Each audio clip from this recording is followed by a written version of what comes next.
Hi, everybody. It's Susan, and this time I'm back with Bukola, who is a spiritual friend of mine, and I find a very inspiring person to talk to about, especially these times, is as we're really being stretched out of our material comfort zones and maybe even spiritual comfort zones. So, welcome, Bukola, to my channel and to, Thank you.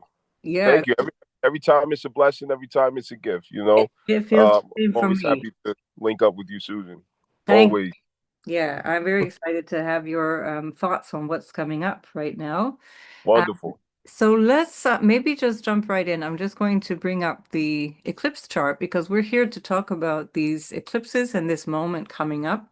We have this month of September that we're on the cusp of right now. We're doing this on Saturday, the 30th of August, and we're just about to jump into the Saturn retrograde into Pisces and then jump into a month of September, which is a 9 month in a 9 year. So it's a very exciting month ahead. Uh, 9-9. yeah, and I know you're really solid with numerology, so maybe you can add some of that in if you feel it's helpful. Oh, Um, yeah. and let's just see. I'm very curious to know your thoughts on this Pisces total lunar eclipse. It's a 15-degree Pisces moon, 15 degrees 22 arc minutes, and of course that means that the sun is in Virgo in the same degree. And we're only really 3 degrees away from the North Node at this eclipse, so it's a North Node eclipse as well. So let's have just a reflection on what you feel the energy is about this eclipse and where you want to take this, and then we'll just see where we go. Oh man, this is a big sandwich. You know what I mean? You got a big sandwich and you don't even know how to bite the sandwich. One of those. But if I jump right into it, what I mostly look at is our 12th house, for example, is where we tend to project more fear and limitation than we do intentional expression. And when we get to a place where we have an eclipse here, we get to see where we were eclipsed from expressing the spiritual, intentional, natural person that was meant to bring a service to the world for the kingdom of heaven, not for any corporation, not for any organization, not for um, to serve the fears and prejudices, of our communities and societies. We tend to project so many shadows out of that placement, and whatever energy is there, impulses are there. We start out life trampling over it, undoing ourselves with it, and then we get to a point where the story starts to shift in the opposite direction. That 29th and a half year, when Saturn says, okay, I taught you all you need to know to have personal authority. And so now you can move a little power with this. I'm going to authorize you to use this intentionally for the reasons it was meant for spiritual service. It's like the story begins where you get to become the person that you were looking for. Oh, I And love to that. I love that. Yes, you know what I mean? And I think everybody can relate to that too, because, early on in our life, we all were looking for someone who could understand and relate to exactly what it is that we were suffering. And it was so unique that, we could get to a point like it's impossible for anybody to understand me, you know? Yeah. And you become that person you were looking for. And when you go back to rescue yourself, you're really going back to rescue people who are suffering exactly what you used to suffer in your earlier years in that 12th house. And it's personal. It's personal. You know, Nobody can pay me any amount of money. Nobody can bribe me. Nobody can threaten me or anything else. Nothing can stop me from delivering this love. You know what I mean? Yeah. And I think that to me, that's the ultimate of what this eclipse can bring in is that version of the story, you That's know? beautiful. So it's kind of like this instead of that feeling of nobody can understand me, and then that becomes an identity, we get to that place where nobody can understand me, therefore I have to be that for somebody else as it's coming through me, not because of me. Mm. Does that sound about right? Is that Oh, it resonates with my heart. because this Speak is how my I'm language. trying to understand our Saturn return coming back now into Pisces.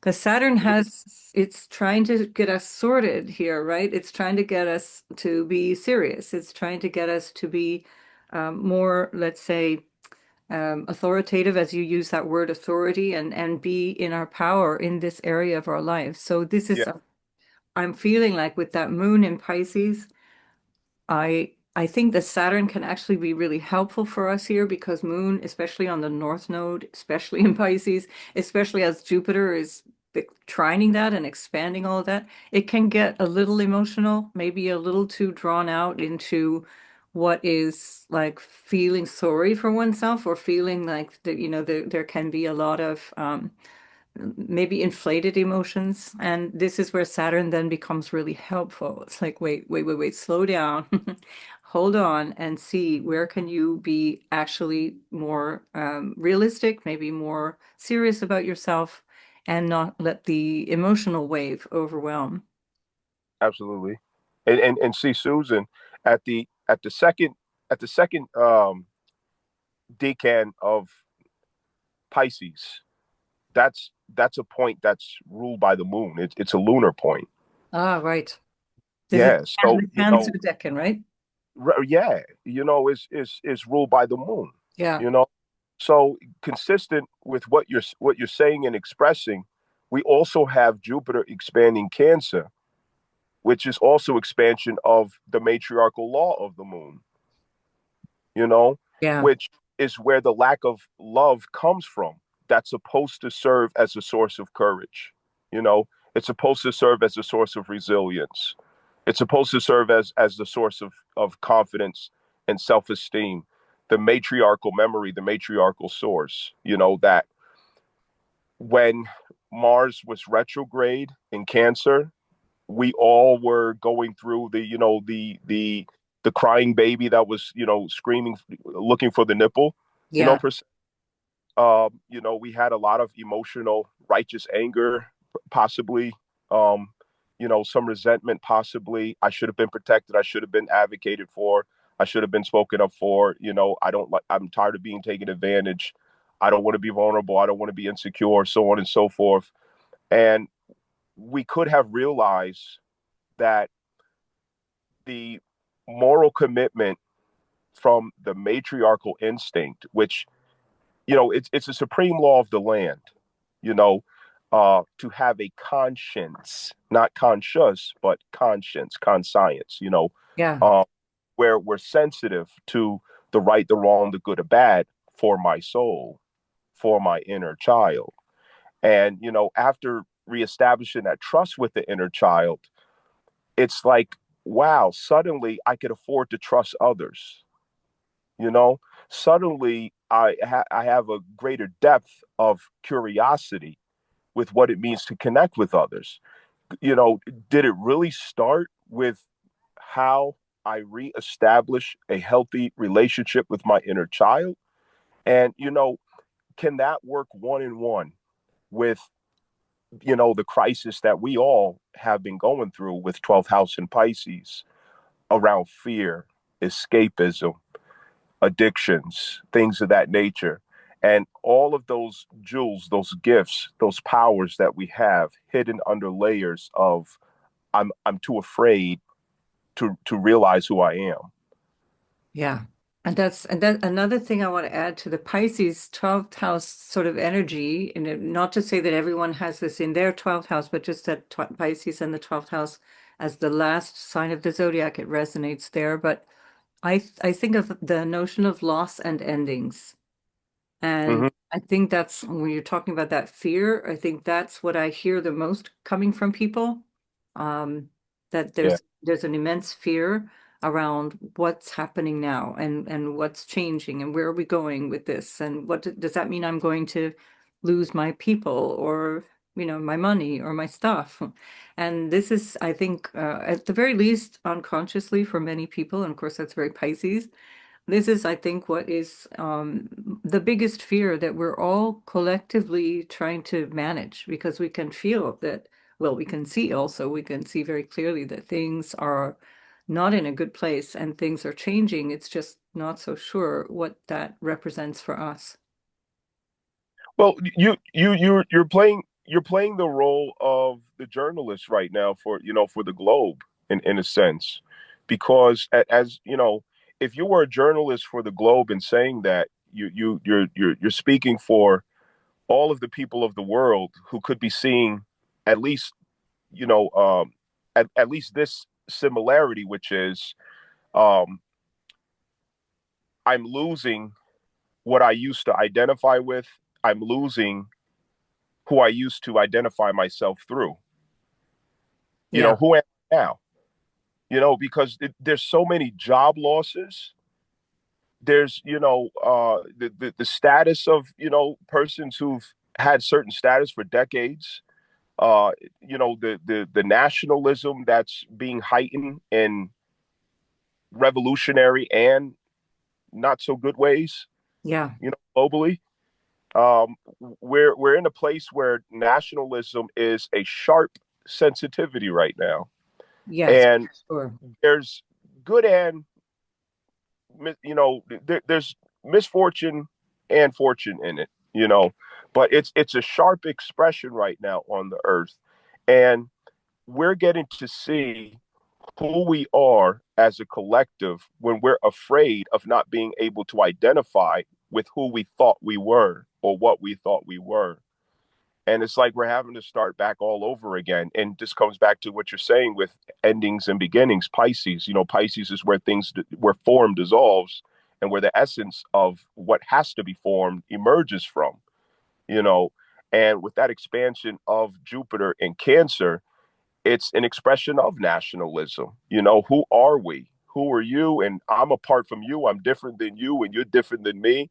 Uh, these are sharp expressions on the earth, from illegal immigration. You have, nationalism expressions between Africans and African Americans, so called. You have Christian nationalism, rising. You have MAGA and, and the lefts and the Dems and so on and so forth. And Duality. and this is mirrored in just about every country and region around the world. So it's fascinating because although the flavor is a little different here and there, the issue is that really, isn't it? It's this whole issue of identity and collective identity that seems to be teetering on this I don't know, precipice of change, we could say at the very least, and certainly this feeling of it's all ready to disappear in a moment.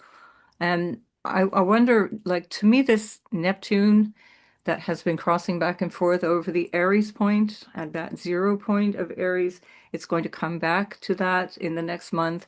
And Saturn, of course, has joined up with that. And it feels like that's that part of the dynamic that's still not sure. Like you were saying, we're in the middle of things that's still not clear.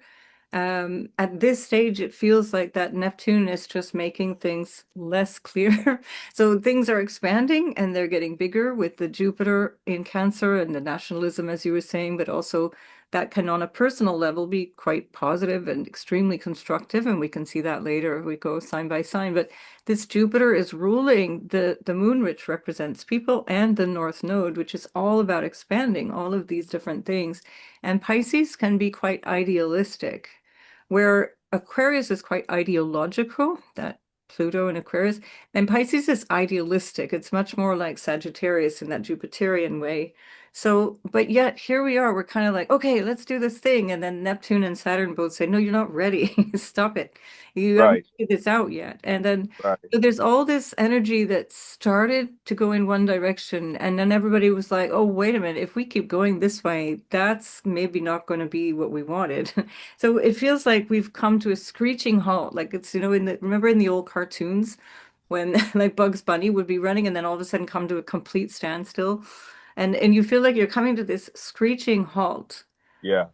This is a moment that feels like a peak moment in terms of this lunar eclipse for people as a whole, for society to come to a point of realization, oh, wait a minute, what are we doing here? And this is still not clear to us. It's part of, I think, the process over the next few months till the end of 2025 and the first couple of months of 2026. But it's definitely, I think, in every single country in the world, it's the question. What are we doing here? And who are we while we're doing that?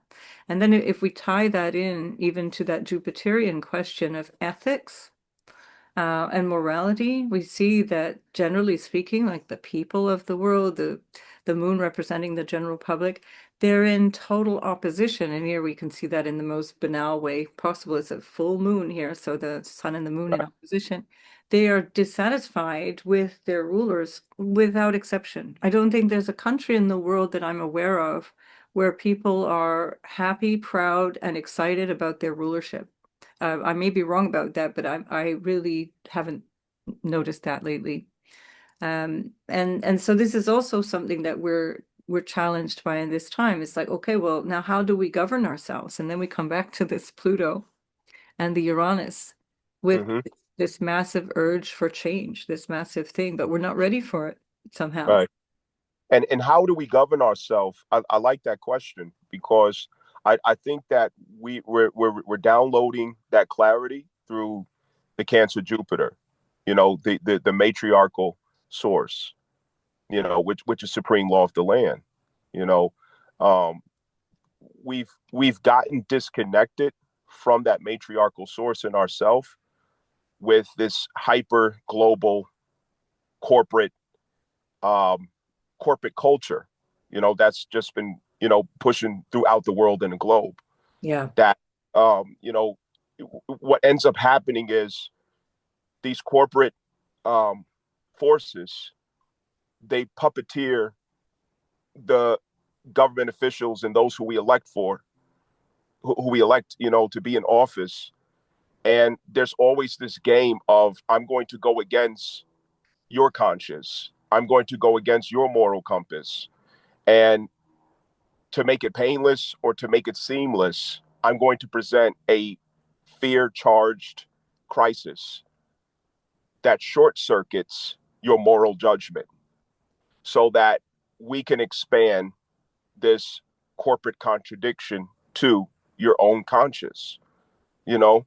And we're in a place of confusion where I feel what you're doing, I just can't explain it. I Right. see what you're doing, but I just can't nail it. I'm gonna figure this out, and I'm gonna come back for you. It's Yes, we're exactly. we're the people where we're like, hold up, something ain't right. You just did something to me, and I don't know what it is, but I know you did Exactly. something that you shouldn't have did. You know what I mean? Exactly that. It feels like this is the Uranus in Gemini, which is kind of like, oh, right, okay, this is how I There do you it. go. And then Uranus is like, wait a minute, I don't have words yet for this. I There need to you develop a go. whole new vocabulary to That's figure right. this There out. you go. I Yeah. don't have words yet, but doggone, I'm gonna figure it out. I'll be right back. Yeah. So, You're so doing we something to me. Yeah, and now we've got to go almost back a year. Like we're really retrograding from Saturn and then the Uranus retrograde and the Neptune retrograde, all three going back months and months and months to rewrite things that we feel like we've already done. But Yeah. it's going to be like either like Groundhog Day or it's going to be like, okay, we get it now. This cannot be any more of that. That's I think still the choice that we need to make. I don't think it's necessarily sure that it's going to all change the way we'd like it to. And this is the better part of the rest. Well, this is all the rest of 2025 and the spring, or at least Northern Hemisphere spring of 2026. So You know, the Uranus and Gemini, though, that allows us to treat that allows us to relate to Saturn in a different way than what we have been in times behind us. And the reason I say that is because Uranus has the ability to help us to catch the revelation that may be beyond the rings of Saturn. Uranus sits with Saturn in co rulership of Aquarius, and I like to perceive that as the outer rings of Saturn, while Capricorn, is more so the inner rings of Saturn. Oh, interesting. And That's a great way of looking at it. yes, and see, when Saturn goes retrograde back into Pisces, it's like this time, you know what? I'm looking at the same um I'm looking at the same situation that I didn't necessarily have a solution for from the inner rings of Saturn. But because of my perception, my cognitive access that Uranus gives me through Gemini in the third house, I'm able to perceive outside of those rings what else is possible. And that could be the difference between realizing that we're not at the limitations or at the mercy of the fictitious character that corporate world wants us to be subject to. That we have a bigger view that we have access to if we can get beyond the fear, the shame, and the guilt. So, what does our reality look like if we, once we're not looking at permission of people who could reject us? If we're not looking at it from permission of people that um, are threatening us with a loveless life, you know, what does life look like if I can remember that I'm not at the mercy of anyone or any institution or corporation? I'm at the mercy of source, not resource. Oh, You yeah. know, so it's what does our picture look like then? So I'm convinced, I'm really convinced that when Saturn goes back into Pisces, uh, solutions are going to be found, while also boundaries are going to be so smoothly expressed, you know, uh, with ourselves. Yeah, and with the benefit of hindsight now, because we're doing this again, we're going through this thing that we went through in what was it, sort of May, April, May.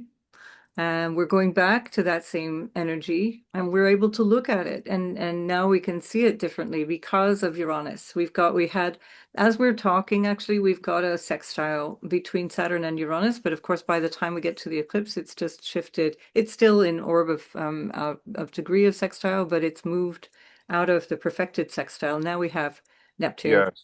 closer to that.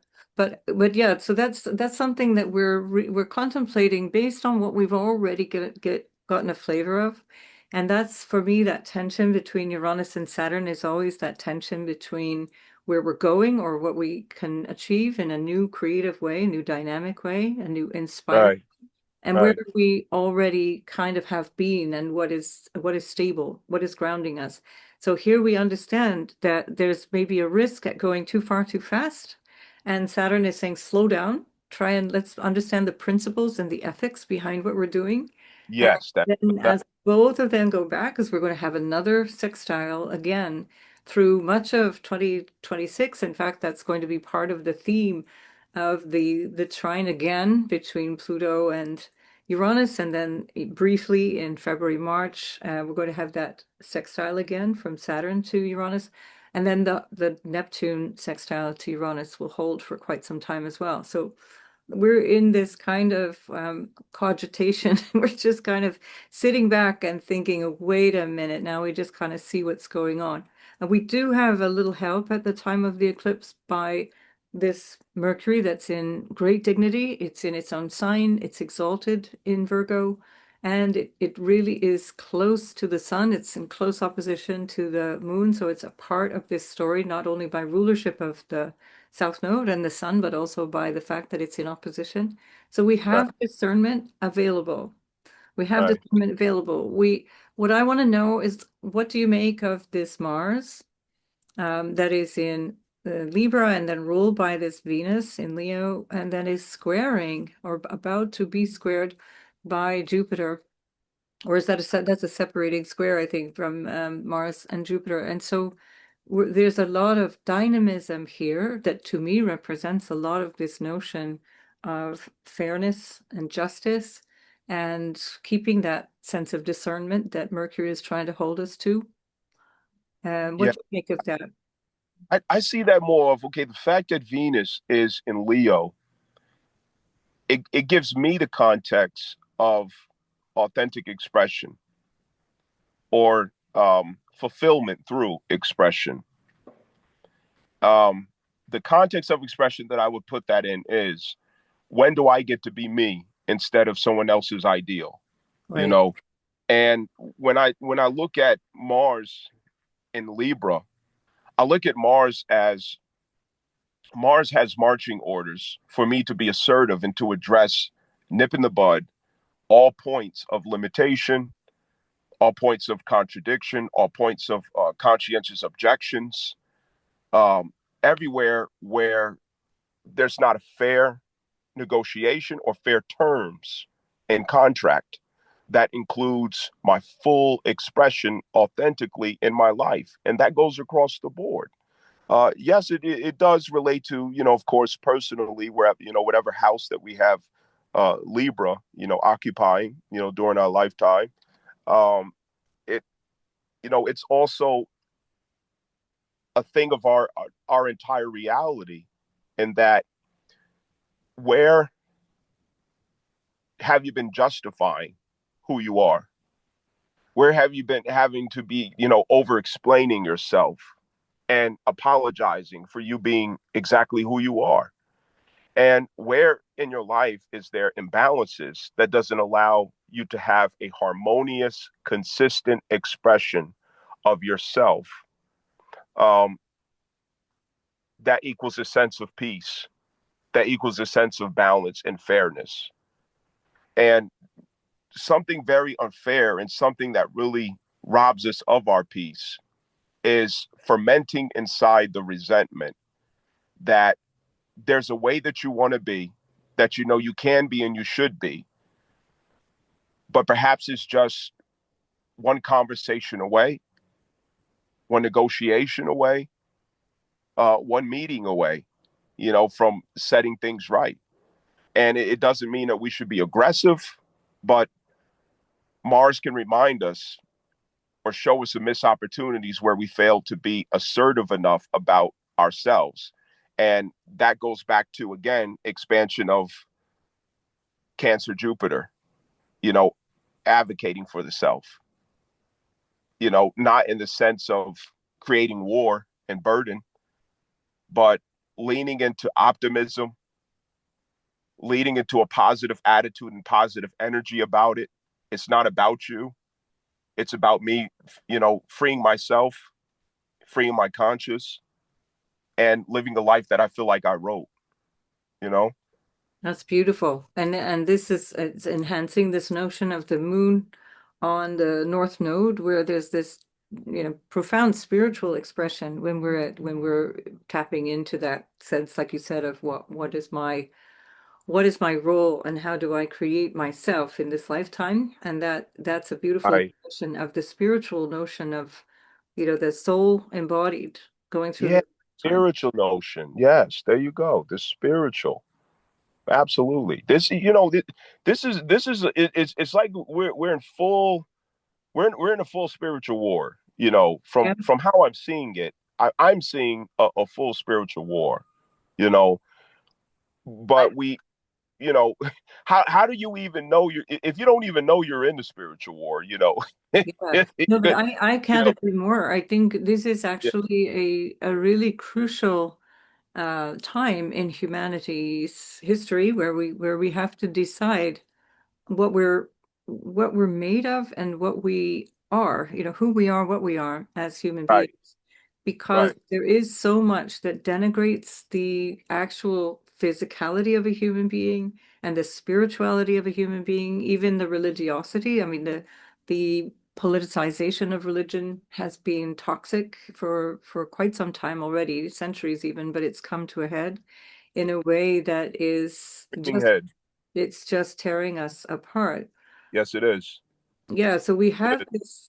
this, I think that's part of what this axis is really saying. It's like, well, we can be grounded in something that looks at all the differences and, compares the things that are going wrong or all the things that we would prefer to be different. but we really should be looking at what it really means to be a spiritual actor, well, in the course of this very brief life that we're given. And Venus is the exaltation ruler also of Pisces. And so she's also in a very interesting inconjunct or quincunx with that moon. So it's almost like saying that there's something also that feels like it's difficult to express to get to that spiritual side because we we're not accustomed to thinking in that spiritual way. We've been trained by education or by commercialism, by the rat race, as it were. We've been There trained. you go. Right. So That we're that that, not, we're that we're not, Capricorn theory, you know? yeah, yeah. And this is where you get this kind of denigration in a way of this Piscean type energy or even this Cancerian type energy, which is actually quite soft and nourishing and receptive. And it's given much less value, and it has been for probably centuries, but especially, I would say, increasingly so since the 19th century. And let's say 150, 200 years of real denigration of everything that is soft or receptive or healing and nurturing to to focus more on the so-called scientific facts, and which keep changing somehow all the time. and Ooh, and you get this whole kind of sense that there's a greater than and a less than, and it's actually in our unconscious collective psyche. And at this point, it becomes really mhm. difficult then to to actually trust that it's better to be in your spirit and be guided by spirit. So people are just surrendering their guidance to a higher power that is human, not spiritual. Mm. That, You that know, that hits the nail on the head because let's remember and call to mind 1902, or was it 1903? Well, 1902 or 1903, okay. Rothschild, Rockefeller, they bought into the public education ideal yes. through what was it called? General Education Board. Yeah, in the States. So Yeah. that took hold later in Europe, yeah. Uh-huh. Oh, okay. In Europe also, huh? So in Europe, what Okay. happened initially was that education was done through churches and or other religious institutions, but mainly mostly Christian churches. And Mm-hmm. and it was only really after the First World War that the notion of like genuine public education became the norm. Whereas before that, you would have public education, but it was in the same vein of, let's make these babies ready for the factory kind of thing. Um, Right. and then it was really because of Rockefeller and the American shift towards this highly, being productive, being a productive unit, as opposed to a human being. That shift came after the First World War in Europe and then continued to this day. Ah, bada bing, bada boom. There it is.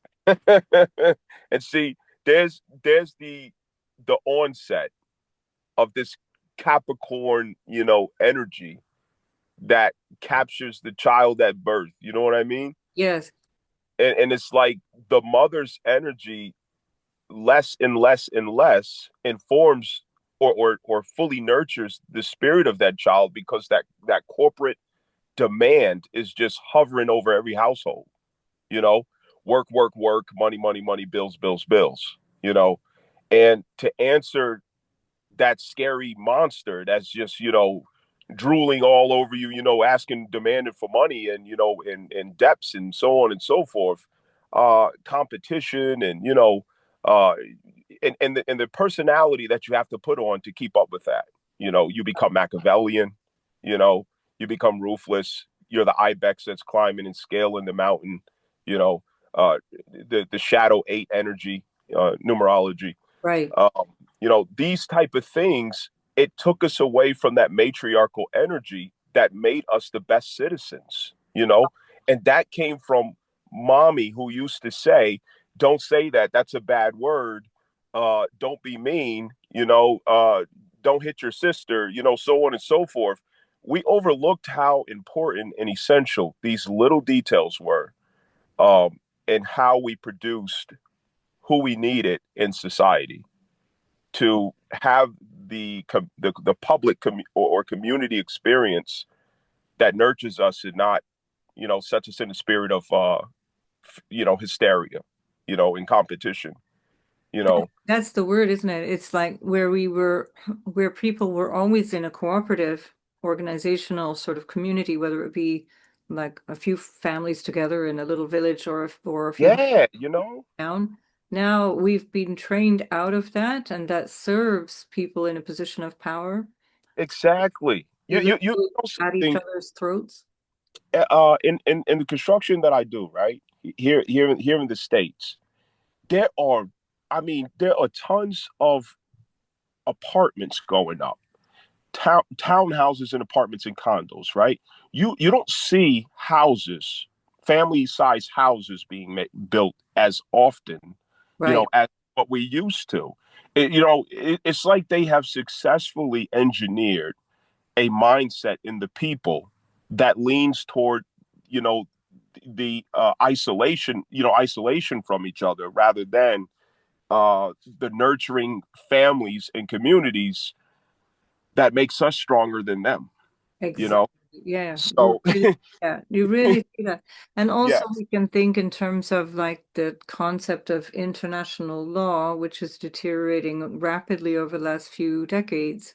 For me, that started deteriorating when Pluto entered into Sagittarius. So the rule of international law, which theoretically only, but really, people believed at least that there was such a thing as international law and it was upheld and there were rules to be followed, and that yeah, started to deteriorate in the 90s when Pluto went through Sagittarius, and then it got worse as Pluto went through Capricorn, and now we're seeing the lie exposed basically because those institutions were actually developed, or our modern institutions at least, were developed when Pluto was in early Leo, and now they're being shattered. And we're seeing now that the only way through this collective chaos, which is where there's almost no rule of law, or there's a sense of it's the justice of the mighty, basically, the power, who the countries that it comes back to the sort of 19th century power dynamics of the nation state, where it's like the strongest nation gets to decide the rules. And we're coming back to that in a very perverse way right now. And all the more necessary then that we individually and collectively remember who we are and not allow ourselves to be divided. And this is the Piscean right, ideal of we are all one, and this collectivity is, how whenever one individual suffers, we all suffer, and whenever one individual thrives, we all thrive, and this is something that we've forgotten. um, and there's the notion, this Piscean notion, as I said, it was discounted for many, many decades, centuries even, through this so-called scientific method, and then the politicization of everything, which said, that's very quaint, it's very cute, it's very sweet, but that's not reality. And so this whole reshaping of reality for me is part of the Pluto and Neptune sextile, which we're still in for quite some time, for at least another 5 years. And hmm and that for me represents propaganda. And that has been something that's been holding for over a century now, which is when it started to really take shape, when Pluto was in Cancer. And so breaking apart the notion of what is family, breaking apart the notion of what is feminine, breaking apart the notion of, what is real, or maybe it even started before when Pluto was in Gemini, but certainly it became visible in the 30s, um, hmm very prominently so when Pluto went through Cancer. We changed the way that women feel about family, the way that women feel about themselves, and the way that the society deals with women. And that breaks apart the fabric of a feeling of being cared for, being nurtured. So absolutely, babies are handed over to the state, babies right, are handed over to the creche, to the school. yes. So a There very interesting, actually comes award status, with the people, yeah. and even as you poured it out with international law, which that's possibly consistent with Pisces, in and of itself, especially with Saturn through Pisces. Um, there was the Pope Bull that introduced unum sanctum, which unum sanctum was to assume on doctrine of Saint Paul, um, that the Pope would assume ownership of every person born. And that's when we got, we evolved into, the all caps, social security cards and um, birth certificates, which assumes ward status again over every child or egg that the woman has in herself, and even marriage certificates, Right. going that expression of, unum sanctum. And this expression of unum sanctum, it's being dissolved. It can no longer uphold itself. It was even denounced um, back in what was that I think it was 2011. I will have to do the research on that and probably possibly put a link, for everybody can look into that being denounced. But the UN um, is part of that umbrella that incorporates nations as fictitious states and the people as fictitious characters and status that falls under this babies of trust funds or babies of T bonds and trusts and usury, not usury, surety bonds, so on and so forth. But now we're getting to life being sparked in the natural person and realization being sparked of ourself apart from the incorporated fictitious character that unum sanctum assumed over us in every nation. And as we're looking at the mess that appears to be a mess all over the globe with different nationalities and people and demographics, so on and so forth, it looks like separations, it looks like divisions, it looks like competitions, it looks like you versus me, so on and so forth. That duality has to present itself through Pisces and also through Gemini so that we could get to, as you mentioned, the exaltation of Pisces and Gemini. The exaltation of Pisces and Gemini is to see singularity out of that duality. Like with Gemini and duality, you begin with duality and you arrive at the realization of wisdom or love. And with Pisces, you see the singularity of light through the prism. It's many colors and frequencies, but really it's one expression of white light, you know. And I think that's where we're headed, is to the exaltation of that. And that's where the natural person, the natural beings get to hold hands on earth and say, aha, we're more powerful than them. So what do we want this world to be? Yeah. You Yeah. know? This is very beautiful. It's a beautiful representation of an exalted Jupiter ruling that Pisces, ruling Sagittarius, and the exalted Mercury ruling not only Virgo, but also Gemini. So it's very symbolic of just exactly this moment in this eclipse as well. Uh-huh. So, yeah, very, very interesting times that we're moving into right now. We have to see this from the highest possible level, from the highest possible place. Now we're looking at something which is a culmination of a phase of I often talk about lunar families or lunar the lunar journey that is going on as the gestation period from a new moon to a full moon to a new moon again takes about 3 years. So I just wanted to offer some dates because this is also something that people can look at or explore either collectively through the news or through their own experience. Um, Mm-hmm.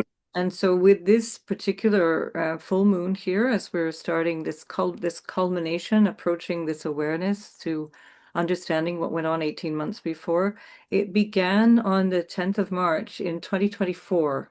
So if we go back to a 20-degree Pisces, 20-degree, 16-minute new moon on the 10th of March 2024, this is the culmination of that point. We passed through the first quarter phase, and that was at a 17-degree Pisces moon on 8th of December 2024. So that was that actually was the first quarter or the opening square.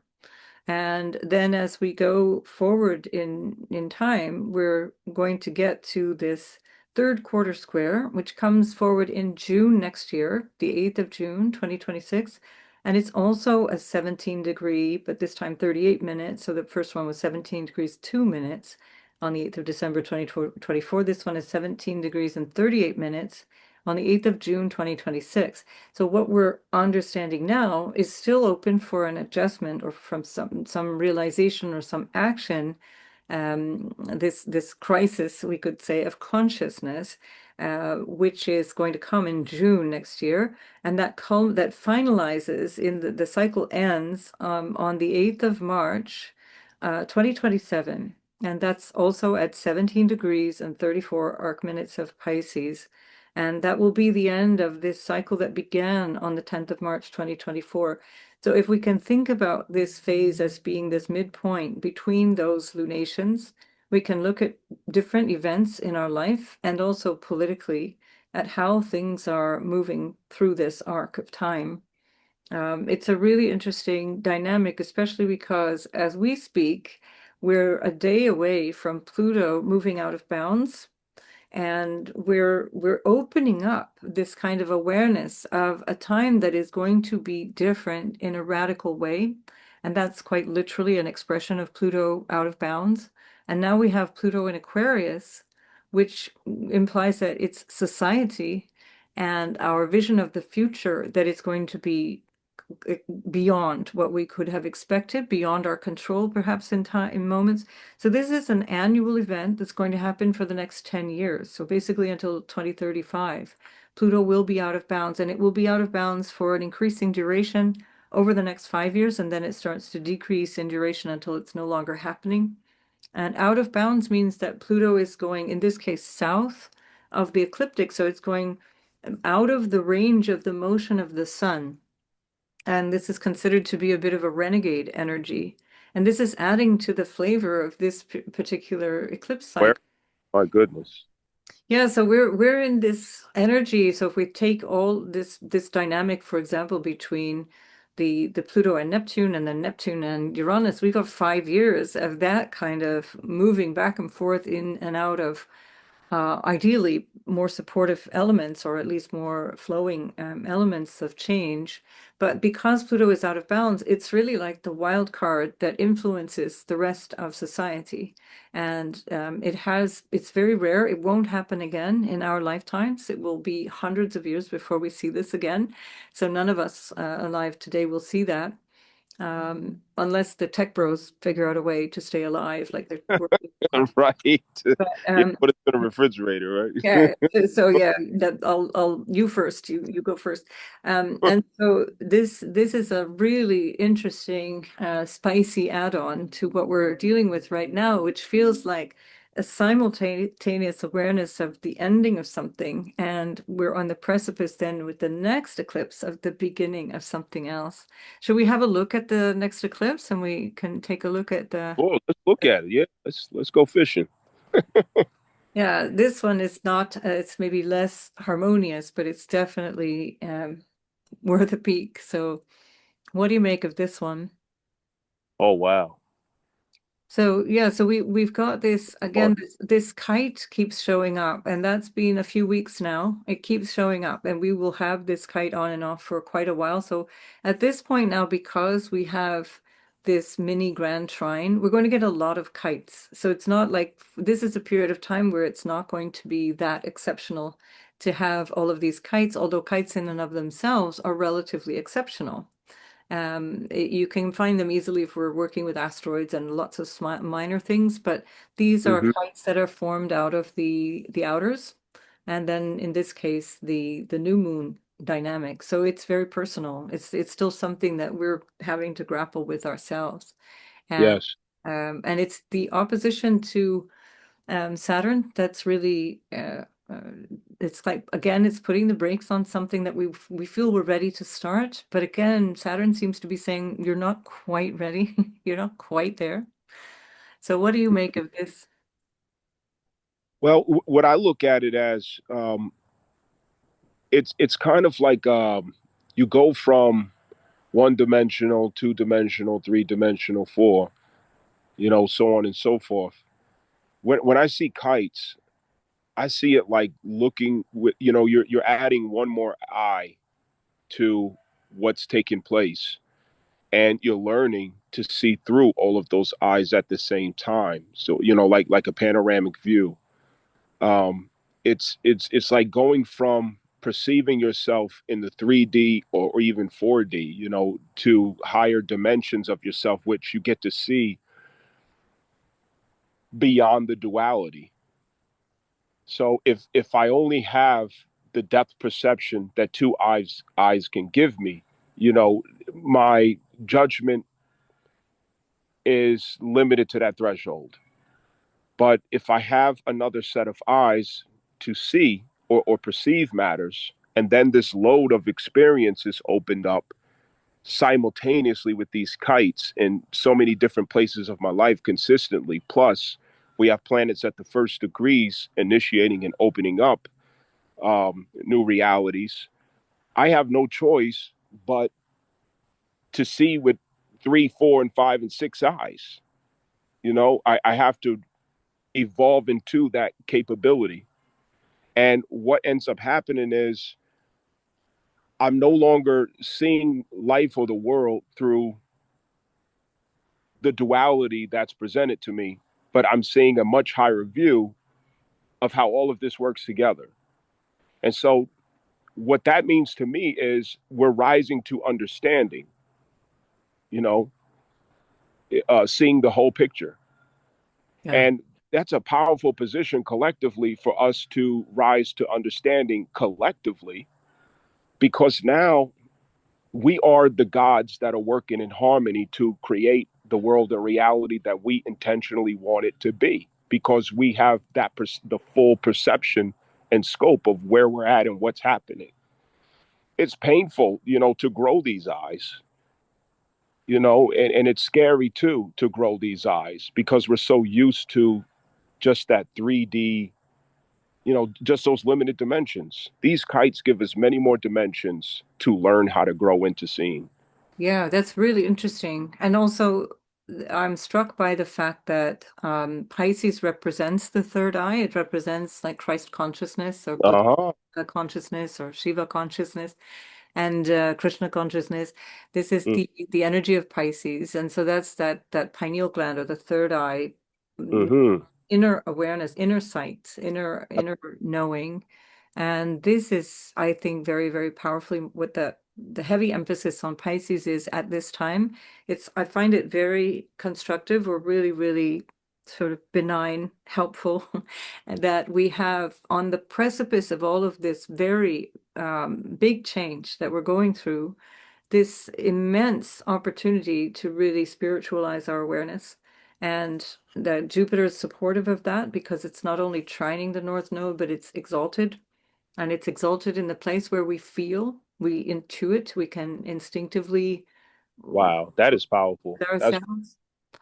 And that the fact that Saturn, which is completing its journey, going back and forth into the sign of Pisces, where we've just had now that full moon eclipse, we're getting this kind of recognition of what it means to be solid in our awareness of spirit, in our awareness of the bigger vision of what it means to be alive and human on this earth. And now that prepares us as Saturn then goes direct, and as the shift of the outer planets goes through the retrograde cycle and direct again in the end of the year and towards the beginning of 2026, where we have this thing that supports us going through that. It's like, oh, okay, it's not just about buildings and stuff and money and all of these other things. We've got something we can rely on. We've got something we can work with internally.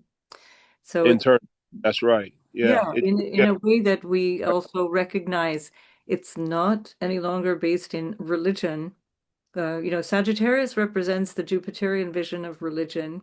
It's more dogmatic in that sense, and it's the day vision of Jupiter, which is much more uh, sort of it tells you what to think in much more organized ways, or again in a sense of it's not as fluid as the Jupiterian version of Pisces and Right. rather the Piscean version of Jupiter, which is much more about spirit, and it's not about actual religion or any kind of denomination. Yes. It has to come through you in a way that is the same for each and every one. That we're living through this spirit, and that we each have it, and it doesn't come with a particular flavor or color or denomination. Right. You know this polarity between with Pisces and Virgo. You know, the fact that Virgo's at the South Node, we could be learning that we only get more dense. We only pick up more density as we're trying to justify our status, um, and justify meaning through what we can control and through what we can manage, through what we can perfect. And that rigid nature, it only makes us more and more dense. So if we really are not the flesh that we are, and we are the souls navigating in the flesh, we have no choice but to acknowledge that spirit operates in different ways than the biological being. And it's like we're identifying ourselves with spirit, and identifying ourselves with spirit, learning how to do that, we have to learn the higher laws. And the higher laws may seem in contradiction to, what our intuitive ideals are, to control things or bring things into submission with what we can anticipate, predict, organize, name, label, number, with that Virgo energy. And we're learning to balance those things out to make room for our spiritual powers to work with us. And if our spiritual powers are going to work with us, we have to give it full autonomy and acknowledgement. It's like it's like a husband and a wife, right? You got let's say you got this stubborn husband that's driving, right? Yeah, I know how to get there. Yeah, I got I go here all the time, I will And so not stop and ask for instructions. yeah, yeah, you know what I mean? So he's trying to, take everybody to the I don't know, the water park or whatever. Yeah, I know how to get there. Yeah, of course I do. I know I don't need the GPS. So the wife is saying, "Hey, honey, I think you missed your turn." No, no, no, I didn't miss the turn. What are you talking about? Of course I know where I'm going. So, it's like this controlling, it's like this stubborn, rigid natured driver that doesn't want to open up and let in the intuitive, uh, you know, being that's, force that's there to balance, um, co-pilot, and co-manage, their destiny. And so we have to make room for that, and not be the stubborn, Yeah, Al Bundy, sitting there on the couch with his hands in his pants. You know what I mean? exactly. So And this is exactly that Virgo shadow, isn't it? That's yes, I already know, don't tell me. And right. I already know. Don't tell me. yeah, and this is also the shadow sort of that's both the shadow of your wherever Mercury can be, especially the Virgo and Mercury, but also the Jupiter quality in Sagittarius, and that's where we find Vesta, and then we also have Juno. I'm just putting these up there because you're mentioning Mm-hmm. spouses and the dynamic of relationship, and Juno is about to finally leave Scorpio Yeah, soon yo, I'm after. celebrating. That's what's up. We got a victory here, huh? Shadow work. That'll work victory, huh? And that has been all of 2025, pretty much. Oh man, what? Yeah, 2025 was a woo. Yeah, that was a long hour in the gym, you know? Yeah, for sure. And that's a trine to Saturn. And so that's a really interesting kind of send off, isn't it? It's kind of like, oh wow, wait a minute. Juno is finally making her last legs out of Scorpio, and at the same time she's coming back where Saturn is, Right, questioning sort of the end game. Let's see, what's going on in this Pisces that we were right, already dealing with in the spring or right. April, May for those who are listening from down under. And yeah, so this I find this a really interesting time. I didn't put these up for the lunar eclipse, but it wouldn't be too far off for the Juno, and we see also Pallas up there at the Mm-hmm. top of the chart, and she's in a trine with Mercury. So again, we're looking at something that is a high-minded Right. A picture. strategic mind is lining up. Yeah. Yeah, and that's in the house of our collective experience, our co That's right. That's right. story. There, That, it's like to me that predicts that we're going to be on board. We're somewhere we're going to be on board collectively with a natural, intuitive strategy that we all are tapping into. You know, yeah, uh, on what moves us forward, and yeah, that Juno stepping into Sagittarius, it changes what we're preoccupied with, and it changes what we feel committed to, the context of what we feel committed to, possibly. yeah, Okay, along the lines of, okay, I'm ready to expand, I'm ready to grow, I'm ready to experience this part of myself without limitation, and I'm not afraid of the consequences. I'm ready to just go. Whatever the chips fall, so be it. But Saturn could be like a little safety switch, okay, in a way. yeah, There's okay. I see your excitement. You're wagging your tail and everything, but hey, I got a couple things for you to look at. yeah. So yeah, So yeah, this is that the potential for these eclipse energies in the context of, now I'm going to just rain a little on the parade, in the context of a wider picture, broader picture, which over the next few years is going to be rough. And I'm not at all a fearmonger. On the contrary, I really feel that it's better to think in terms of strategy, think clearly in terms of what the situation might be yeah, globally, where we absolutely, are going into a phase where there are going to be a number of kind of either low burning, constantly slow burning, or even highly inflamed wars going on in yeah, especially all around Europe, all around the Middle East, and absolutely, much of especially with the return Africa. of Uranus to Gemini. Yeah. And we're Yeah. looking at a phase of, 5 to 10 years. Certainly the with Uranus and Gemini, we're kind of guaranteed 7 of them, at least from the Yes, American perspective. And absolutely. and that's part of the reality that this also fits into. And so when Hmm. we look at these outer planet trines and sextiles, I do always say to people, I've never been one of those astrologers who said Pluto in Aquarius is going to be this sort of wonderful kumbaya moment of everybody finally sorting themselves out and getting along and everything. It's going to be a bumpy ride. And this is with the trines, what happens is that things slide. We can allow things to happen because they're already happening. And this Hmm. we have to be spiritually awake to what it means to be human.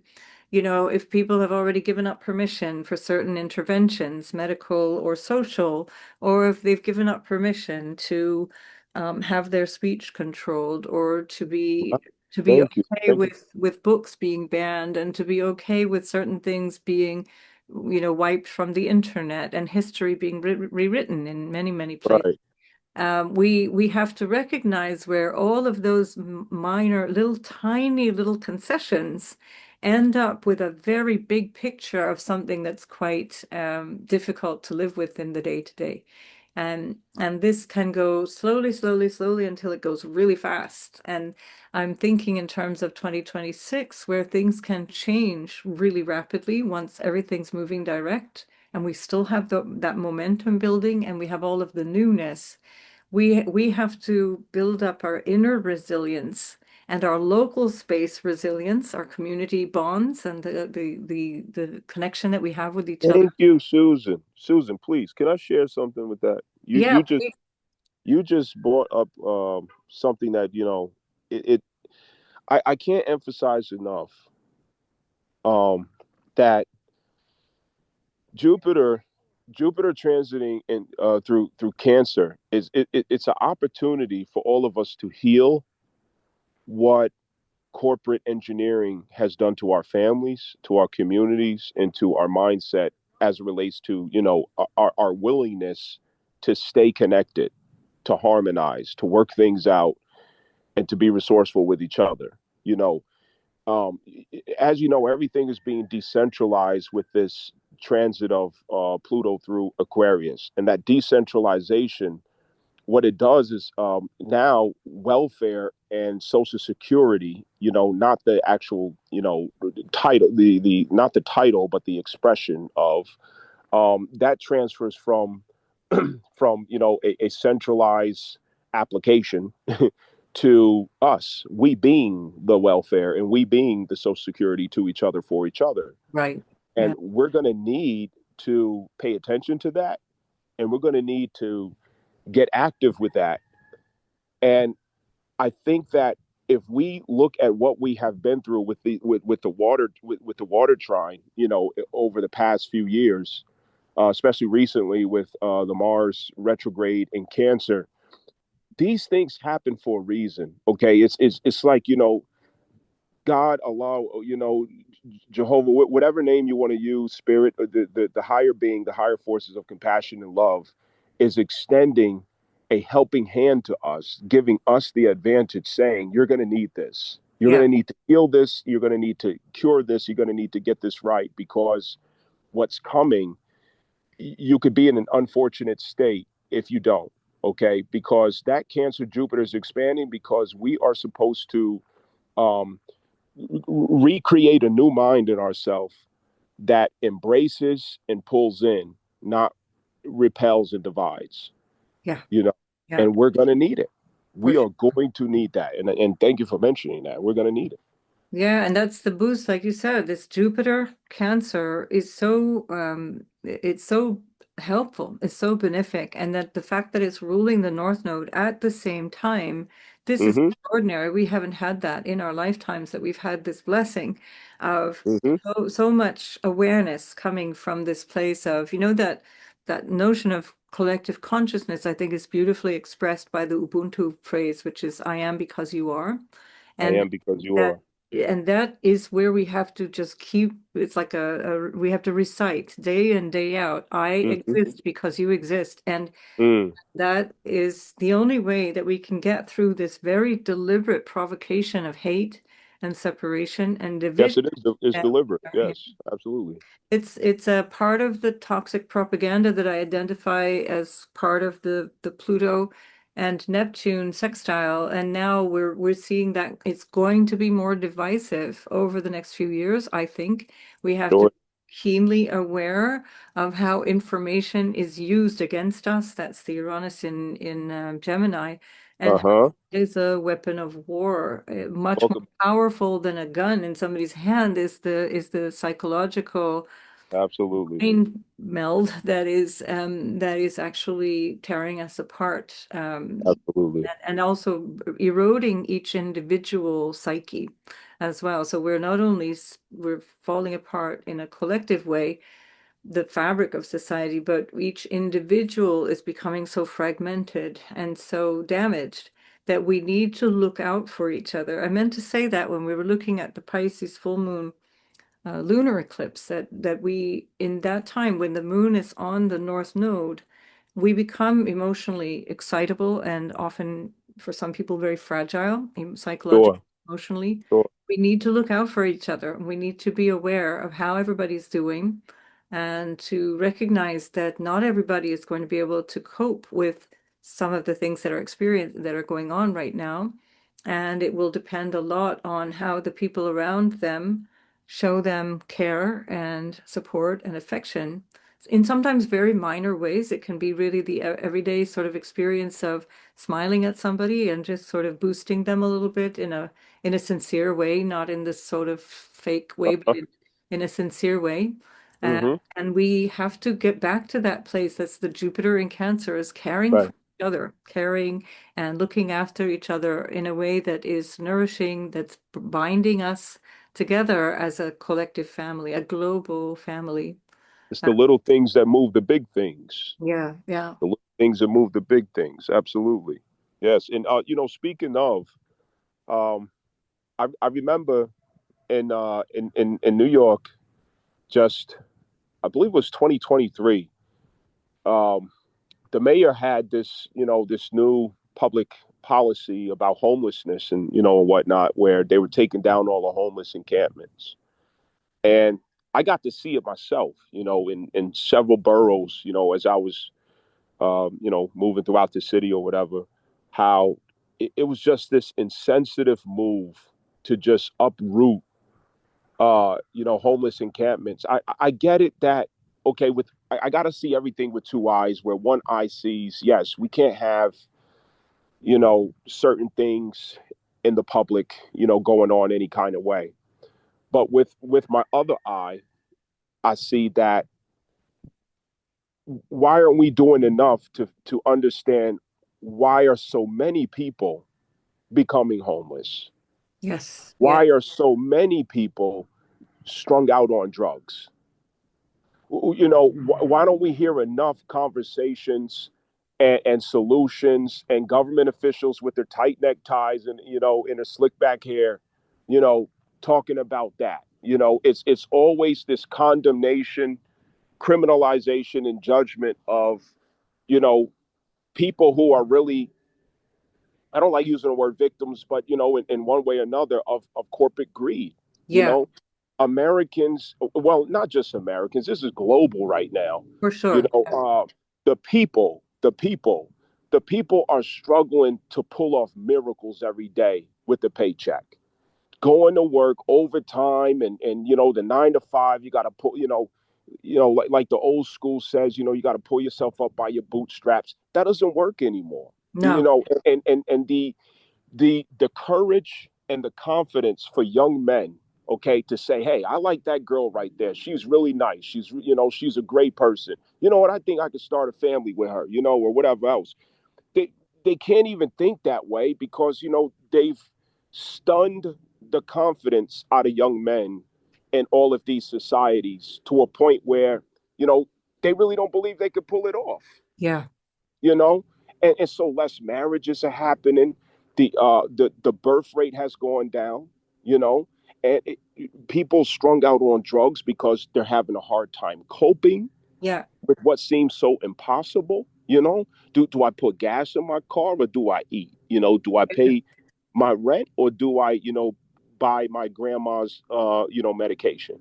yeah, yeah, yeah, You know what I'm saying? And so these freaking global slimy puppets get up there with a necktie and, oh yeah, we're gonna clean up, we're gonna make America great again and clean up the nation, and we're gonna get rid of we're gonna clean up the homeless situation. No, you're not cleaning up, you're brushing it under a rug, yeah, you're throwing everything in the garbage, but you refuse to look at, sorry about the noise in the back, but you refuse to look at the source of the problem.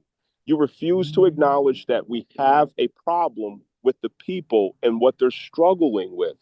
And you're pretending like we don't know that. yeah, You know, exactly. that just irks me so bad. Trump, for example, has this policy. There's a lot of things I do like about Trump, and there's a lot of things that I don't like. Among some of the things that I don't like is that he has these policies that criminalizes homelessness and criminalizes drug addiction. You know, Yeah, and it's a very punishing attitude, isn't it? Yeah, yes, it's punishing. It's not. it's not coming from an intention or will of, where, okay, why is this happening? Yeah. You know, why are people having to form whole camps and tents, of homelessness? And why are people walking around like zombies on drugs, strung out? Why are these little juvenile delinquents running around the cities, terrorizing the city with violence? Why? Could it have And anything yet to don't give them any hope? The Sacklers who are responsible for a lot of that strung out drug addiction, they're walking around doing whatever they like to do. They're not at all being punished. I think they lost a bit of money, but that's about it.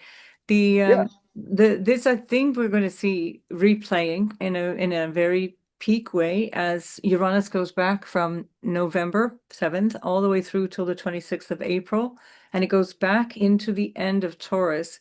And when it does that, we're going to get also this reconnection of the sextile between Uranus and Saturn.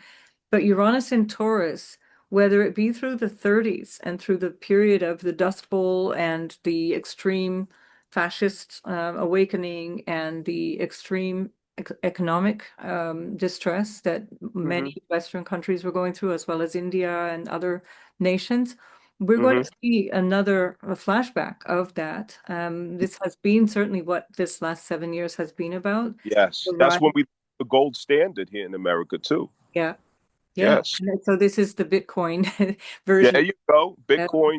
yeah. Yeah. I mean, Bitcoin, I think, emerged more when Uranus went into Aries, if I'm not mistaken, or it was still in Pisces maybe at that stage. But it actually exploded when Uranus moved into Taurus, Sure it did. and so here we're going to go back into a flavor of that. And again, this is where people really want to be clear. Who am I? What am I built of? And what am I here for? What are the experiences I want to have?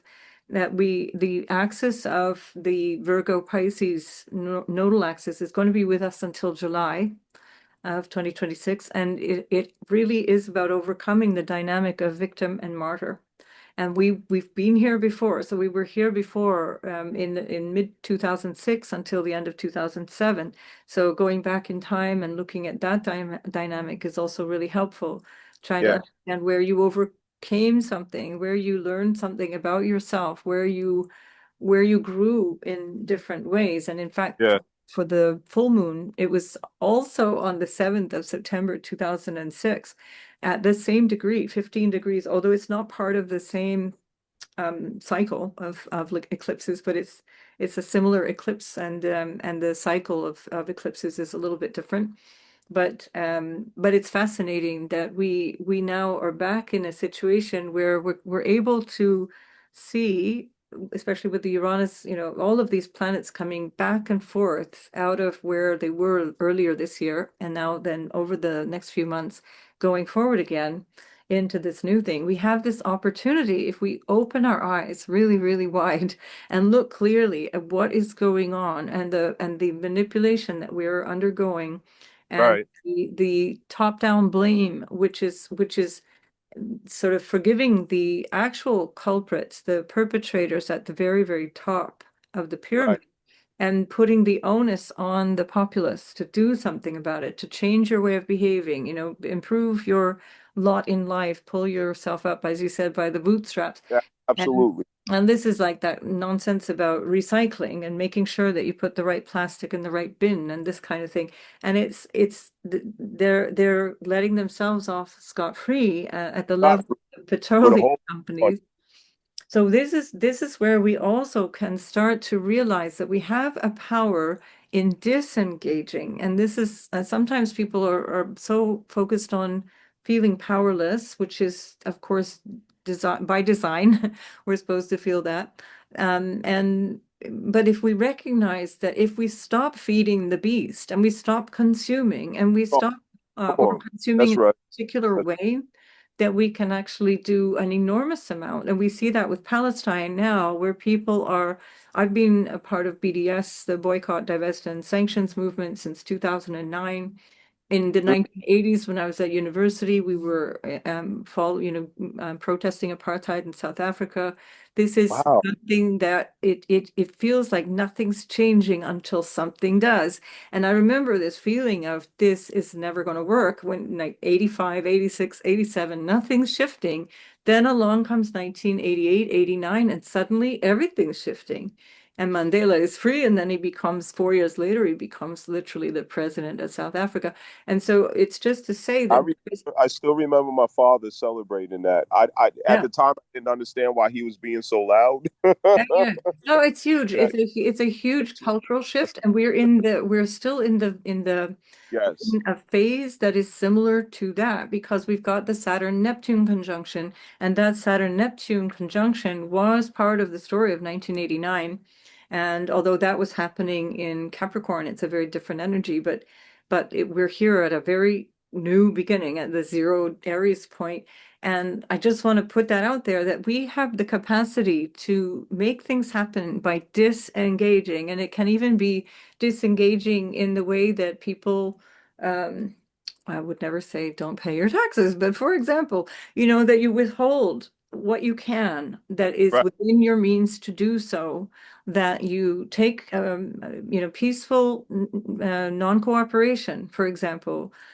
Do not oblige the government, do not don't obey every single order that comes down from on high and See, question it. now you're talking my language. It, it- with Saturn, with anticipating Saturn transiting through Aries direct, we know that that is going to restrict the fictitious character. And that's why I try to emphasize the fact that we need to know ourselves apart from the fictitious character, and we need to know civics, we need to know equity, we need to know and understand what are our real rights, and what are we consenting to or not. Right. And those boundaries are not only um, hey, if you don't mind, don't play your music so loud. I work night shift. You know, boundaries also include what is your free decision, free will, consent, inalienable rights.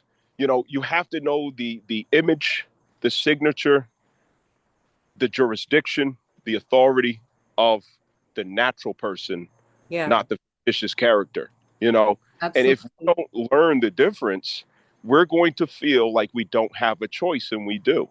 Absolutely. And You I even go want back. to also mention that impoverishment, as you were mentioning earlier, this poverty issue, which is huge around the world. I mean, even like in Europe, the so-called strongest economy of Europe is Germany. They have over 20% poverty rate. It's unbelievable. And this breeds fascism, it breeds nationalism, and most importantly, that desperation, which by the way, again, is by design, allows the government to then start to corral people into things they wouldn't do otherwise. Because if Yeah, they're hungry for bread and that's right. they need to eat, they will go to fight those stupid wars. And Yes. this has happened time and again throughout centuries. And it's Hmm. important for people to be aware that this is why we need to help each other, so that people are not thrown into situations of desperation where they actually perpetuate the cycle Absolutely. by feeling that they have no choice but to be conscripted in order to better themselves or in order to feed their families. So this is by design. It's also why, for example, a lot of Black Americans or Hispanic Americans are never rising above poverty because it suits the corporate situation, the government situation, the corporate situation, to have them poor and vulnerable, to be able to find enough soldiers, to be able to find enough laborers, to be able to find enough fodder basically for their projects. And we need to keep that Absolutely. in our awareness. Yeah. These things are social. And they're not,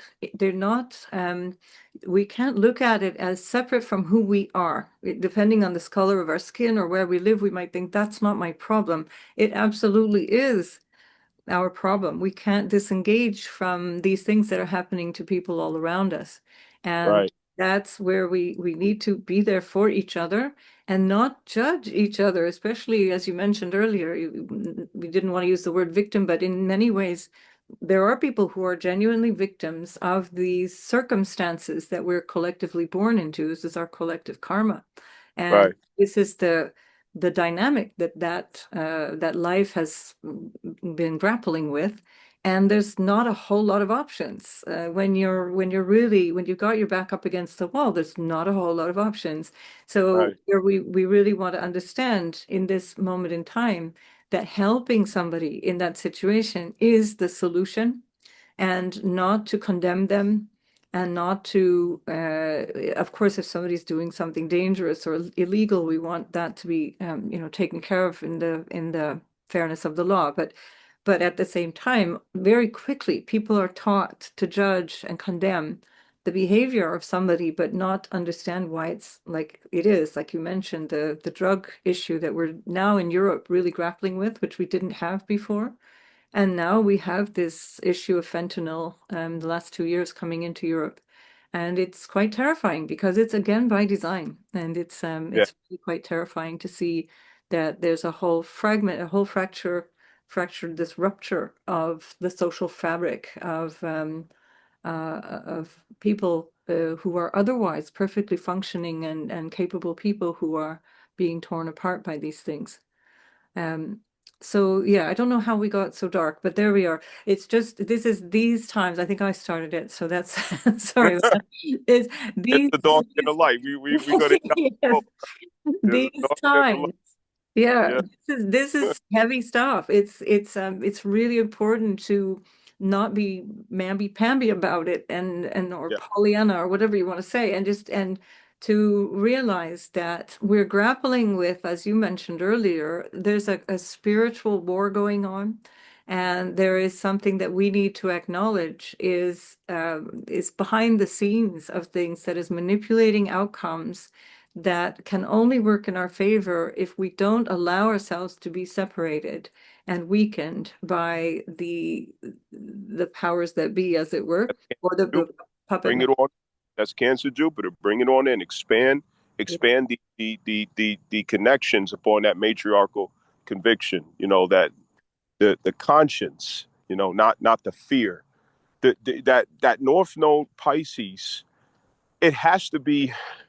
It has to be exercised by Saturn so that it's a so that the energy is used for bringing in, not running away from or coping from fears.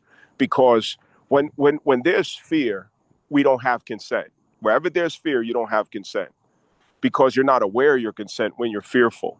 Right. You know, and so love is what pulverizes fear.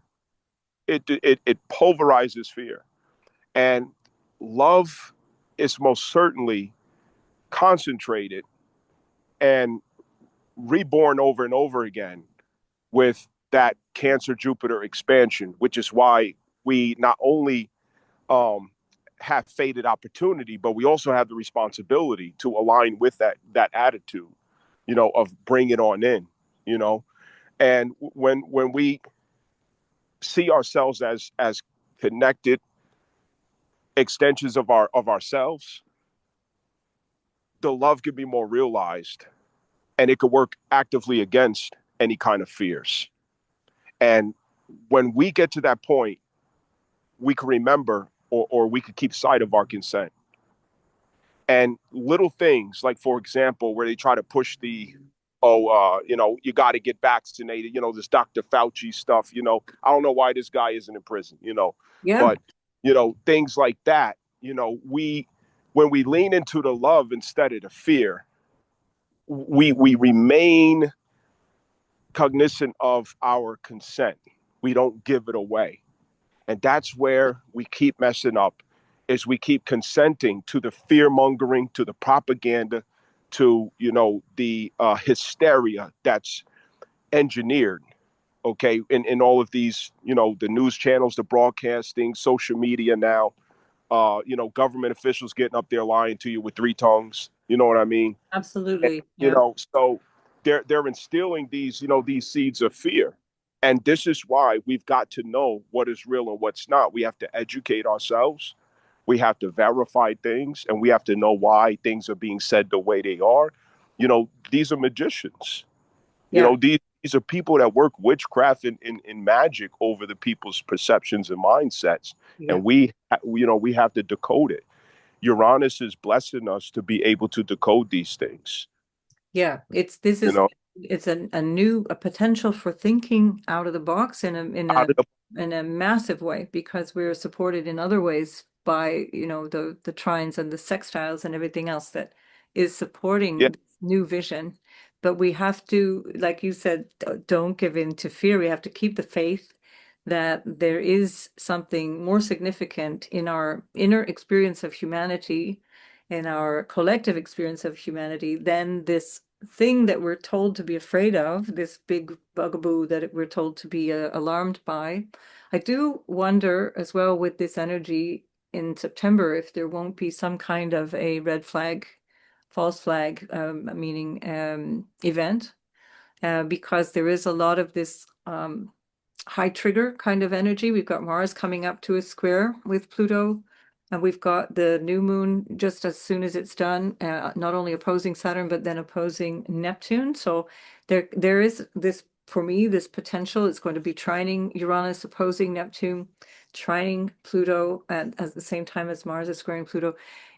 There's an opportunity around the time of this eclipse for some event to take shape that may involve Israel, that may involve the Middle East in some way. Certainly, Israel is going to be highly impacted around this time. Uh, hmm and also, Israel is going to, um, it's they're going to have next year, Pluto will be opposing Israel's moon. They're going to have a massive change. They are already underway already, but when Pluto opposes Israel's moon next year, it's going to be a huge change in the identity and the populace of that country, to the extent that that is going to allow this genocide to be perpetuated and sort of finish that off, is going to probably be determined before December, November, probably, in the way I see the astrology blooming. Um, but I think that we're in for a whole new territory of fear-based manipulation, where people, when I was talking about unplugging from consumption, unplugging from not feeding the beast, as it were. It also means unplugging from where we get our information and recognizing that that is often and mostly, in fact, a tool to control. And media corporations around the world are financial corporations. They are not news organizations. They're not, no, they're oh, not actually interested in informing, but they're right, interested in making profit. So keeping the eyes on the screen requires you to yeah, be in a constant state of panic and and they are fear. military assets and Yes. tools for Israel. I Yes. mean, and I'm not kidding when I say that. Israel has more stake in our media than we do. Yeah. You can see that in Policies that are there, yes, absolutely. you can see that in Europe, in France, in the UK, Yes. the BBC, which was revered for so long. People, the thing is that this is what happens is institutions become revered, that they become these untouchable things that they're these sacred cows that nobody can slay. And the BBC is highly propagandized, even though it's supposed to be a neutral news organization, because it's supposed to be sort of funded by the taxpayer in the UK and state run, Right. and but it's all over the place, and you'll hear the same in Germany. Has become, it's astonishing to actually see the extent to which Germany defends another country. It's fascinating, or the same in the US and the UK. And I think this is all that is going to be exposed. It's being exposed already in the independent media, but I think people are going to be more and more aware of these things because they become more and more gruesome, and they're so extreme that even the average sort of normie starts to question things and look at I things in a that way. happen. I see that happening where on ground level, more and more people are catching on to the patterns here Yeah, with you know the fictitious state. Israel, the corporation Israel, hides behind natural sentiment. The natural sentiment that, I grew up believing and thinking that the word Israel is sacred, holy, righteous, and, it is just not to be questioned. Right, So if I make a little cozy house behind that name, behind that title, behind that name, then I'm shielded by your own power of love, faith, and compassion. right. While behind that shield, I'm a totally different, character. These people are not even from Israel, which Yeah, is a reason they're not allowed to have DNA tests over there. Okay, exactly. you What's know, they're not even who they say they are. Okay, it yeah, just wins them the sentiment that they need to manipulate the people and make propaganda. But the common person is catching on to that, and they're seeing a pattern here. Hey, hold up, you're not who who you're saying you are. yeah. And I You think know, we need to broaden that to our all of our governments around pretty much the whole of the Western world at the very least, because they are also part of that Israel situation, especially the UK, especially the US, especially France and Germany. yes, that's the doctrine of discovery Yeah, expanding. yeah. And It's what just we saw you know, in when the last time we had Saturn and Neptune conjoining in 1989 was really when the notion of equating Israel with Judaism started to take off in a very aggressive or assertive way, where before it was present, but it wasn't used as a weaponization in the way that it became after that Saturn-Neptune conjunction.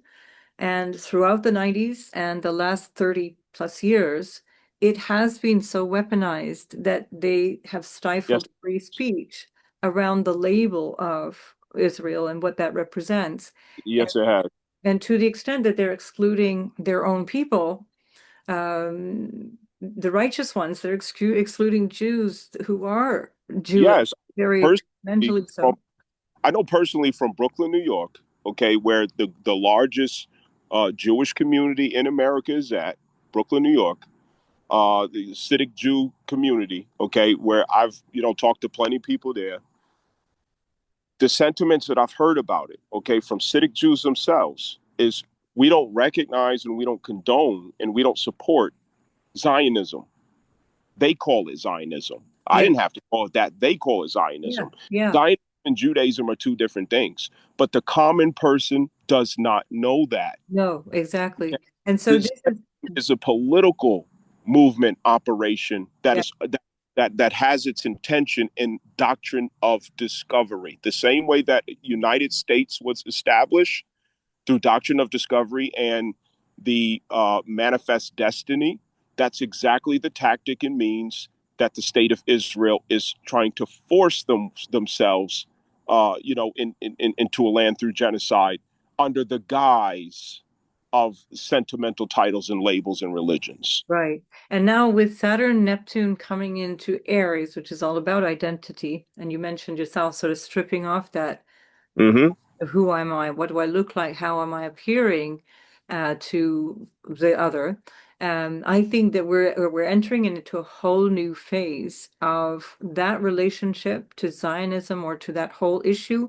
I think we're going to be moving through this war, sort of multifold war. The UK is already making bizarre bilateral security arrangements with countries like Croatia and countries that make no sense outside of the NATO construct. And we're going to be seeing this kind of identification that is a little bit nebulous because of that Neptune factor over years, and it's going to get worse before it gets better, unfortunately. And that's where we are going to be finding ourselves in this question of who am I? And when you have this situation where you're told by somebody who you are, you're in a danger zone. And it's really important for people to work through that Saturn in Aries to Right. clear of my identity, who I am, what I stand for. what is my value? What do I represent? This is also the last legs of Chiron over the next year and a half or so as it goes through Aries at the very end of Aries.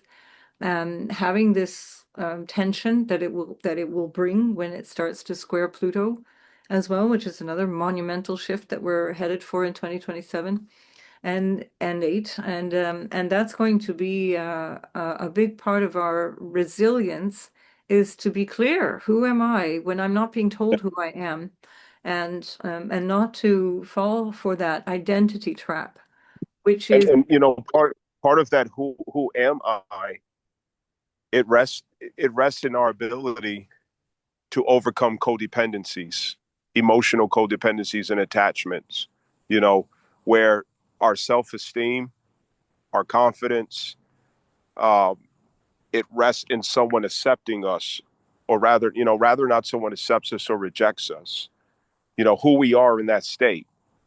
It can it can have a lot to do with our ability to arrive at who we are or not, because who we are is beyond those attachments and addictions, where if I don't show up as the person that you want me to be or as you prefer me to be, I'm afraid you're going to reject me.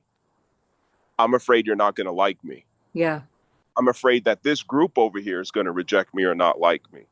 As long as we think that way, we will never, ever, ever be able to realize who we really are. Never. We will never do it, yeah. because that fear is determining, and that gives that power to the other person or other parties to say who we are. And that's how we become these dogmatic clan members, that, throughout different societies who, picket and witch hunt. Yeah, this is the witch hunt. Exactly that. Yeah. Yeah, yeah. Oh, That's a really good a good place to go back to, reflecting on the craziness of the witch hunt. And even we had that during the COVID year and a half, 2 years of extreme othering, extreme fear, and right. throwing people under the bus for things that now we look back on and say, well, they were absolutely right. And Exactly.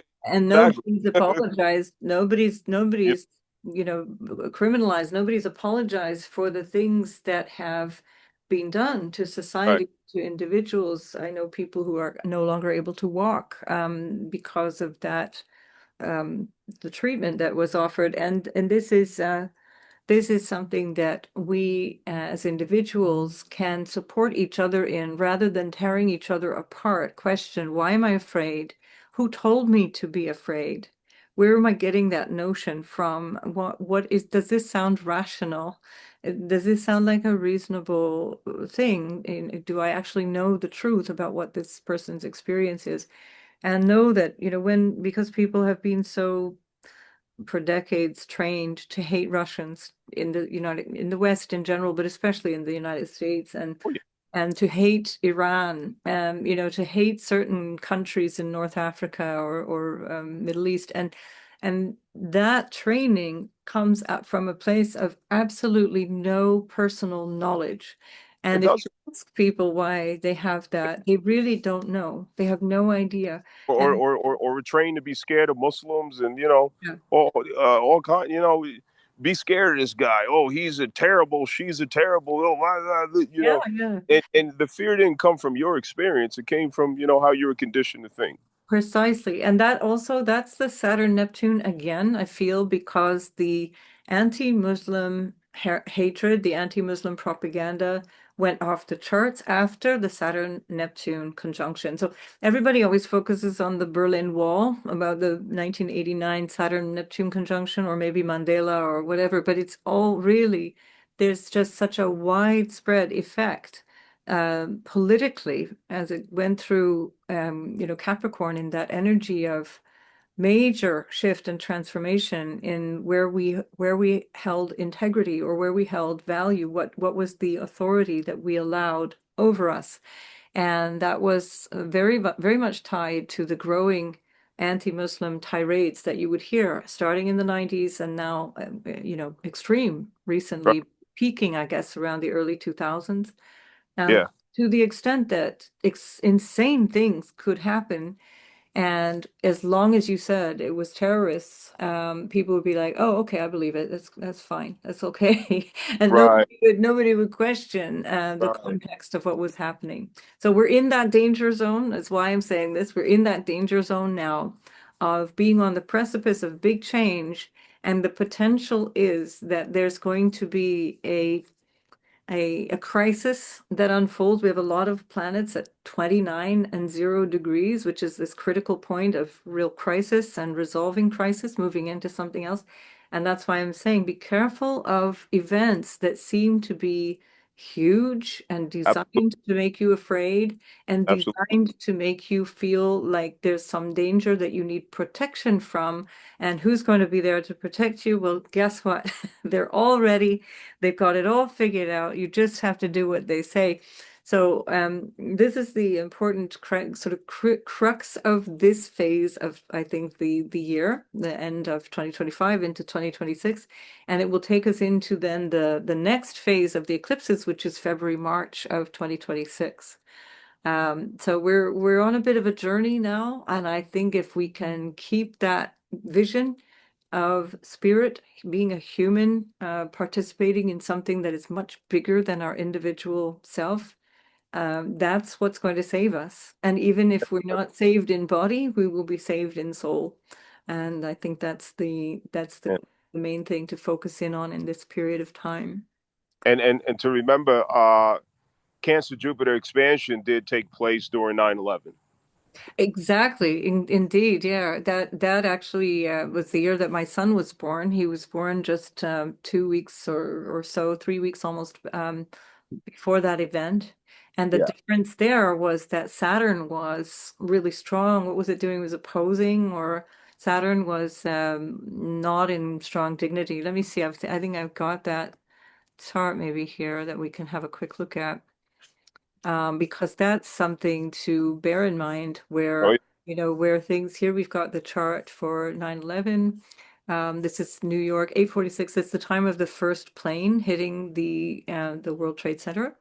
And we see that Jupiter's on the midheaven. And again, this is where you want to understand Jupiter is not always going to be like Father Christmas. It's going to give more. And what is it giving more of? Well, then we start to find the story as we go through the chart, and we see a moon that is actually challenged not only by an opposition to Mars, but by the fact that Mercury is ruled by Venus.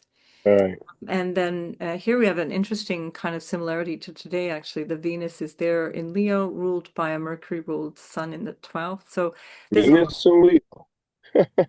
it's an interesting dynamic. But look at that Pluto. It was the Pluto Saturn opposition that I was trying to remember. So that is the Mars on the south node, Moon on the north node. That's some big shenanigans going on there. It's not a random event. It's if we look at that with the US chart, we see that Pluto, which is opposing Saturn, is exactly on the US ascendant. I won't go too deep into that, or I'll go down another hole, but it's definitely something that is designed to shock, designed to make someone afraid. And Right. now with the information that's been coming out in the last And few fear years, oversteps uh, the conscience and the moral obligation. It oversteps it. yes, yeah. Yeah, and that's where we are all the more so now as we go through, if we just take the current transits just of today, as of tomorrow, Pluto will be moving out of bounds. And that out of bounds feature of Pluto, every time something squares it, every time something opposes it, every time something conjuncts it, it's going to get amplified. Because when something is out of bounds, it's literally like it sounds. It's like a maverick. It's going to extremes. It's going to do something to the nth degree. And with Hmm. Pluto, that is going to be, many people are excited about the transformation that comes, like the romanticism around the French Revolution or the American Revolution. They were very painful and very bloody. Yeah. It's not something to romanticize. It's something to be very cautious of provoking too much. An extreme reaction will always get an extreme reaction when the pendulum swings the other way. Absolutely. So we want to be See, careful here of that. here in the States, we have Trump is I know that in DC, it's a federal district, but in other states he may not have such an easy time authorizing it. But what he plans to do is to send troops into 19 different states. Yeah. And like I always like to say, I try to look at things with both eyes. One eye I could see that the crime is ridiculous, you know, and certain communities, even the community I'm from, okay, the so-called African American community, there's a lot of violence that we have romanticized, for decades, and so it screams that it might be time, to take your own identity and stop pouring into these romanticized ideals of yourself. Who are you really, rather than being these violent fictitious characters that these industries want you to be, but You said um, it right there. It's the yeah, industry that's romanticizing that, and that's it, what's planting the seed in the right, populace. absolutely, and so he plans to go to Chicago next, which is possibly one of the most violent cities that we have. We have a lot of youth misdirected, misguided, killing each other there. And something does need to happen, but I don't know if it should go to the extent of having the freaking military go there. But Yeah, either way, if it sets a precedence, okay. If I could use fear, justify reasons of fear mongering. Oh, there's violence everywhere. People all over the street dead. We got to send the military in. I could overstep your moral, stop yeah, your moral threshold exactly. because you're saying to yourself, "Oh yeah, we don't want violence. We don't want people dying. Yeah, yeah, send the troops in." Do you know what you just did by authorizing that and saying that, or by cheering that on? Absolutely. You gave this freaking this Hitler caricature, because he's getting carried away, okay, Yeah, with power. yeah, He's getting yeah. carried away, and We're so seeing that in every government, and yeah, Trump is literally, like you said, the caricature version of it, but it's happening in France and the UK and Germany. It's happening it's in the happening European everywhere. Union. There's all these Yeah, like okay, and we like are authorizing this because we're cheering it on. Yeah, send the military. I get it that yes, we do want something done about the violence. Okay, I'm with it too. I'm tired of it myself. I grew up in I was born in Chicago and I grew up in Brooklyn. In different parts of New York City. yeah, So I've seen violence. I've seen a lot of violence. But my thing is, when you bring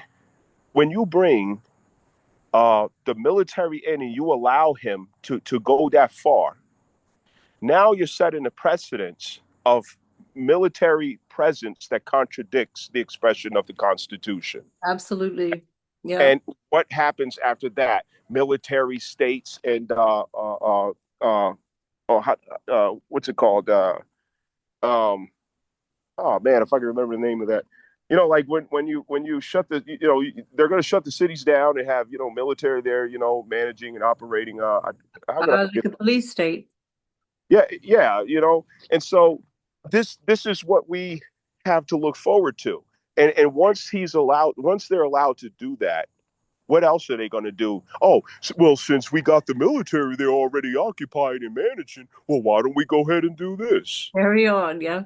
You Yeah, know what I mean? this is the danger arc. I did a video in somewhere in 2023 and again in 2024 when Pluto entered into Aquarius and talking about the United States, because of course that was its Pluto return. And even if we went to the progressed US chart, it was also an extended Pluto return for the US, which is still kind of in because the the Pluto, let's say, if I'll get that chart back here, the US Sibley chart hang on just a minute. Where did I get that from? Sorry, we had it up here. The US secondary progressions and the progressed US chart has Pluto at 29.5 degrees. So Pluto is coming to less than a degree, sorry, in the transits of, where are we going with this? Sorry. That's Uh-huh. the secondary progress. Yeah, so here we go. We're going to just switch that around. So we've got, where did it go now? We've got Pluto still in an orb of conjunction with the U.S. Pluto. We're still not out Whoa. of that progressed Pluto that the US. Wow. Wow. So this is still part of the journey that is being expressed, and then Pluto itself, all this year has been squaring the U.S. progressed Saturn. So that's also it's important to keep in mind these bigger arcs of time that we're still working with something that's deeply symbolic. The US has just had a new moon, a progressed new moon. Also, that was something that is it's something that we want to keep in mind as this is a new phase in American history. And I know that Trump last week also was talking, I don't want to get too deep into that, but I know that he tried to make an executive order that burning the American flag was Yeah. Well, was it is illegal and it's not. It's part yeah, of free expression. it You needs can't to do be part of free speech. And right. otherwise because the Constitution has already been basically destroyed already under Yes. The Pluto bottom. into, yeah, Pluto in Sagittarius destroyed the US Constitution. Pluto in Capricorn made that evident to everybody.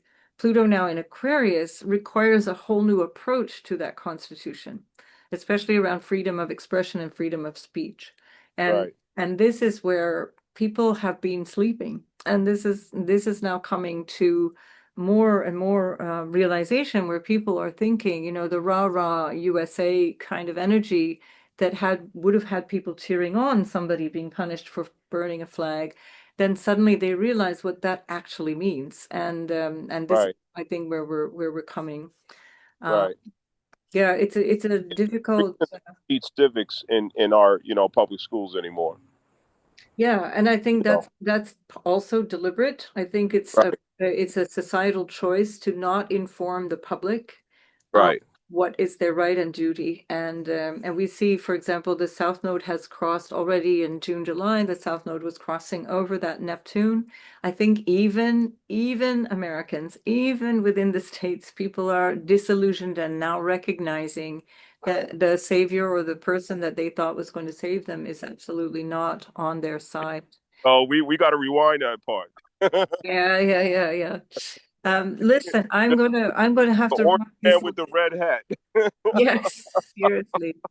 Okay. This was a fascinating conversation. We'll come back and speak more about all of these bigger Yeah, shifts we got and to. We got things. to.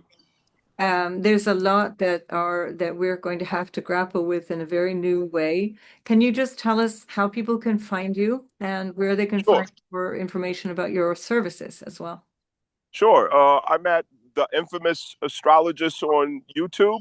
That is the Infamous Astrologist on YouTube. Also, you can go to my webpage, www.the infamous-astrologist.com. All right, And that you can, read a little more about me in depth, that's it. uh, and other services. Yes. Fantastic. And I've had a couple of readings with Bukola, and I find that they're incredibly insightful, very inspiring, and really help you kind of make sense of what you're going through at any given time. So I highly recommend them. It's a Thanks pleasure every so much. So but great that you're here for this wide-ranging chat. hey, I And love it. We have a lot of similarities, in yeah.